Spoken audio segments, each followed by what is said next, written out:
सार है और इस चुनाव में ग्वालियर चंबल अंचल में सिंधिया समर्थक मंत्रियों की साख दांव पे लगी हुई है। नतीजे आने तक सभी दलों के दिलों की धड़कनें बढ़ गई है। उपचुनाव के नतीजे कई नेताओं के राजनीतिक भविष्य की दिशा और दशा भी तय करेंगे। इस रिपोर्ट में देखिए। कहने को तो ये उपचुनाव है, लेकिन ये उपचुनाव किसी आम चुनाव से कम नहीं माने जा रहे। उपचुनाव कई मायनों में बेहद अहम है। चुनाव के नतीजे आने में कुछ दिन का समय बचा है।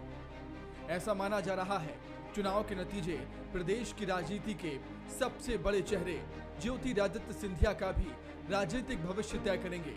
सिंधिया के कई करीबी उपचुनाव में अपनी किस्मत दांव पर लगा चुके हैं, जिनमें मंत्री प्रद्युमन सिंह तोमर, इमरती देवी, ऐंदल सिंह कंसाना, महेंद्र सिंह सिसोदिया, ओपीएस भदौरिया, गिरिराज दंडोतिया, सुरेश राठखेड़ा, ब्रजेंद्र सिंह जैसे दिग्गजों की साख दांव पर है।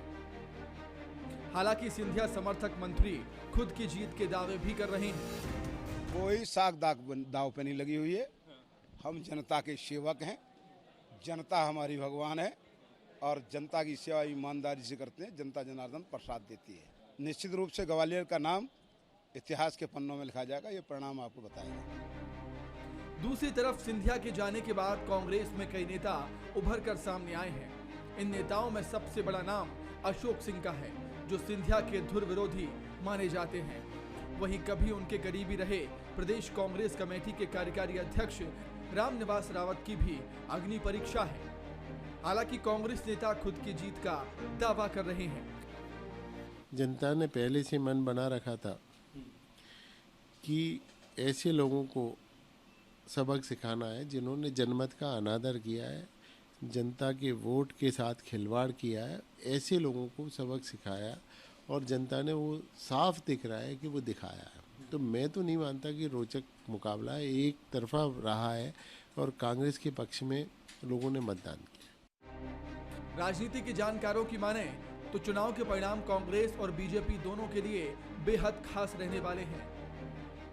ये जो उपचुनाव थे ये व्यक्तिगत प्रतिष्ठा के ही चुनाव थे और इसमें सबसे बड़ी प्रतिष्ठा ज्योतिरादित्य सिंधिया की थी। वो कांग्रेस छोड़ के आए हैं, भारतीय जनता पार्टी में आए हैं, तो उन्हें अपने जितने लोग वो साथ में लेके आए थे उनको जिताना उनकी प्रतिष्ठा का ही प्रश्न है।